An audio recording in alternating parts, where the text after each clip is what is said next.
What is special about Vågan is that we are a relatively small municipality with just under 10,000 inhabitants, on an island in Lofoten in northern Norway. That is what is most unique about us. That means we have a limited road network. There is one way in and out. There is no possibility of detours, and we are relatively alone in cases where there is stormy weather. The first thing to close is often our ports, where we have a lot of sea transport. Then the airports are closed, and if the airport is closed, the ambulance planes don't fly either. The bridges are closed when there is strong wind, which means that we don't get transport either to or from. Another challenge in Lofoten is that we have become a tourist attraction. Previously, there was a little fishing tourism in the winter, and then there was mountain tourism and hiking in the summer. Now we see that it has become more or less year-round tourism. From an analysis, a little back in time, we see that in Vågan, we have an average of 1,500 to 2,000 guests per day, every day, all year round. With these challenges, it is important for us to think about total preparedness in what we do. It is about comprehensive preparedness, planning for all units in Vågan Municipality, and here we have created a guide in SIM for everything from how to do risk assessments and analyses, to writing a preparedness plan and carrying out exercises, to evaluating and following up on this afterwards. This is what we call the emergency wheel. Here you will be able to log in and see how to carry out the different elements of the emergency planning. All the templates here are adapted to Vågan Municipality. So, by logging in here, you will get a guide that tells you how to do the different tasks. There are also links to legislation and other important information. In this way, even those who do not have emergency preparedness as their main job will receive sufficient help and guidance adapted to the job that they are going to do, without spending too much time on this.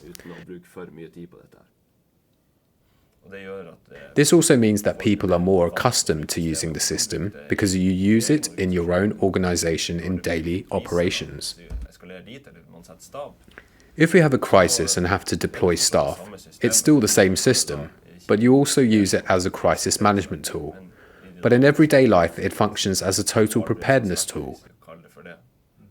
It's also a standalone system in readiness.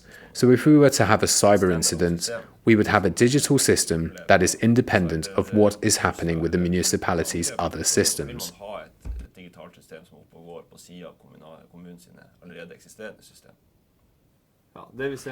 What you see now is the opening page of SIM in Vågan Municipality, and here you see everything that is about comprehensive risk management and incident management. We're not talking about crises. What we handle are incidents. Here we have collected our emergency plans, emergency information, contacts and resources. We can send messages and send out information, and we have a shortcut to the local newspapers. If you click on the emergency plans, you will see that we have a hierarchy here, with the plan for the municipal crisis management at the top.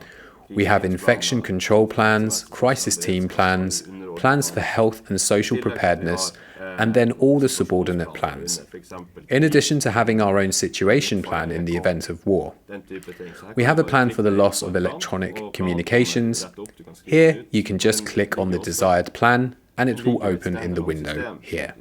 You can write the plan, but you also have access to it here, in a standalone system, that, if the municipality's other systems are hit by, for example, a cyber attack, will be available.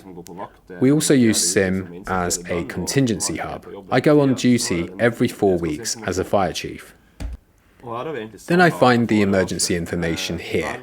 All hazard warnings are collected here, with the weather forecasts out to the left, north, south, east and west, and I can click on each individual place to find the hazard warnings or the weather forecast. We have all the hazard warnings listed, all messages from the electricity companies, warnings from the various telecommunications providers, and observations from the Norwegian Public Roads Administration and from Nordland County Municipality. This gives us a good picture of what it looks like now and what I need to be prepared for in my week on duty. So it is also very easy to use if we have an incident. For example, I can see the status of a power outage without having to look for that information on the electricity company's website. So this is really just shortcuts to other areas, but gathered in a common overview. Should an incident happen, we have a separate button for crisis management. Then it depends on what you're going to do. Here you choose the role you're assigned to in the crisis work. Are you going to work in the municipal crisis management? Are you going to work in the psychosocial crisis team? Are you going to work at the evacuee and relative centre? Or are you going to work with the switchboard or on call? There are different buttons here for the different tasks. If you are going to work in the crisis management, you press that button and then go straight into a handling board that tells you what to do. You can really just start at the numbers 1, 2, 3, 4, 5, 6 and work your way through the tasks. The systems help you to do the right tasks in the right order. This is an operationalization of the emergency response plan, which you can also find digitally here. By following this order and performing these tasks here, you're also following your emergency response plan. If you are unsure about any of the tasks and do not know how to carry them out, you can retrieve the emergency plan. It is located in the same login. We also have the option of logging on a map. Here we are in daily operation, so this shows where we have emergency preparedness and that we have had problems with water supply.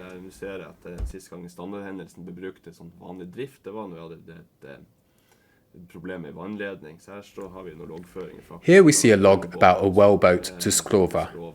So here we have an overview of the resources and which roads were closed.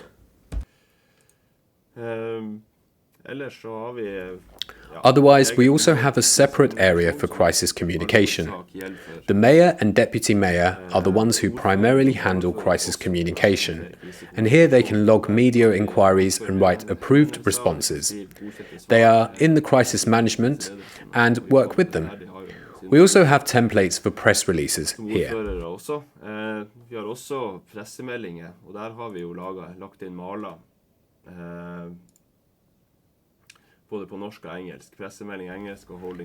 Both in Norwegian and English.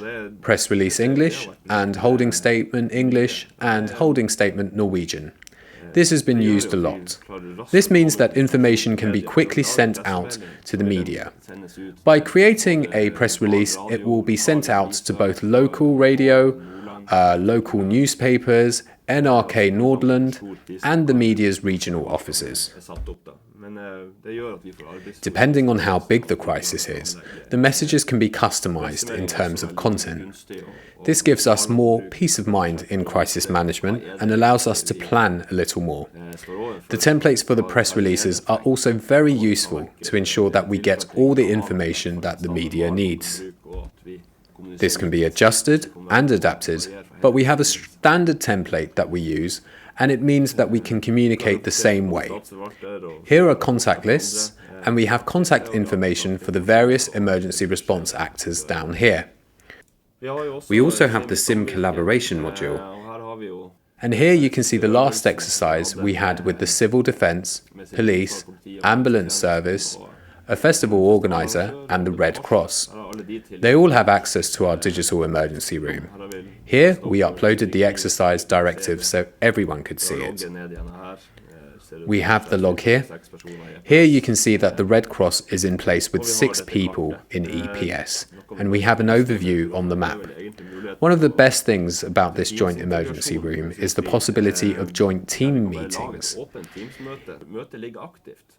Here we set up an open team meeting that is active during the entire incident, and this means that you don't have to call in new teams meetings all the time. We want to use this even more in the future. It is also beneficial that we can invite actors even if they don't have their own SIM installation. We also use the notification module in the system, and for the fire department we use it mostly for information dissemination. We get our alarms from the 110 central that we respond to, but the rest of the municipality uses the notification actively, not least the municipal emergency room, which uses it to call in crews. They are notified via SIM with a message about an incident and are told where to meet. We get a response right away about who can show up and who cannot come.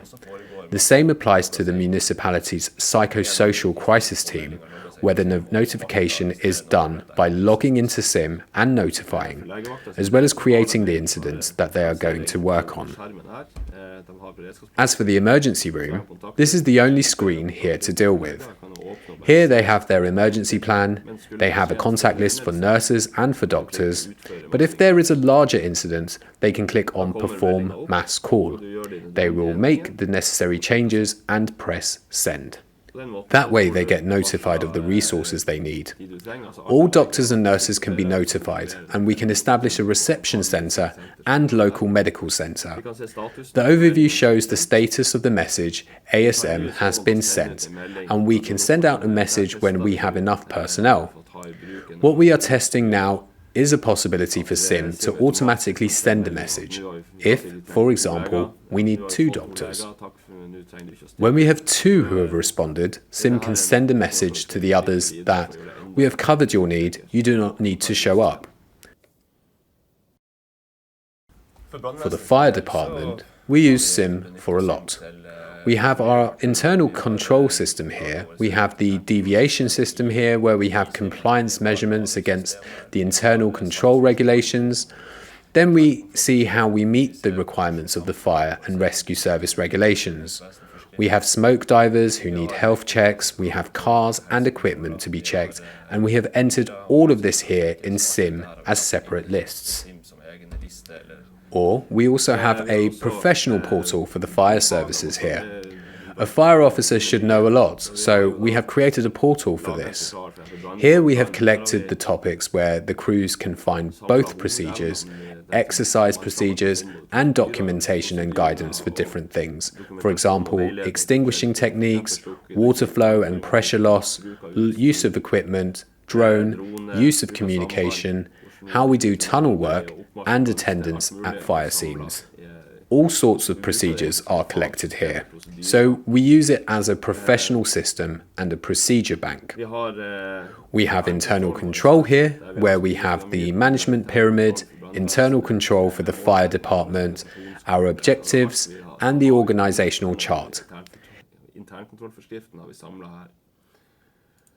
For management, we have a competency overview, and we have an overview of health checks for smoke divers. We have pressure testing of air tanks. Here you can see all our air tanks and when they are to be pressure tested and how long they will last. Here we follow up and have a good overview of the status of our equipment. The crews who work with SIM are like a tool in their everyday lives. They are familiar with the system in cases where they have to handle an incident. For example, an acute pollution and/or oil spill, where we also have a SIM installation.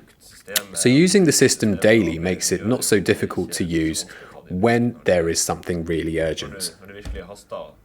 Everything becomes difficult if you are unsure and have not trained in it. But we do get training in the emergency response system in everyday life. One of the biggest advantages is simply that we have collected everything in one system, instead of having many different specialist systems with many different user logins and different passwords. It also means we have an economic gain with fewer systems. With SIM, we can also expand the system when we need it, without it costing us anything extra.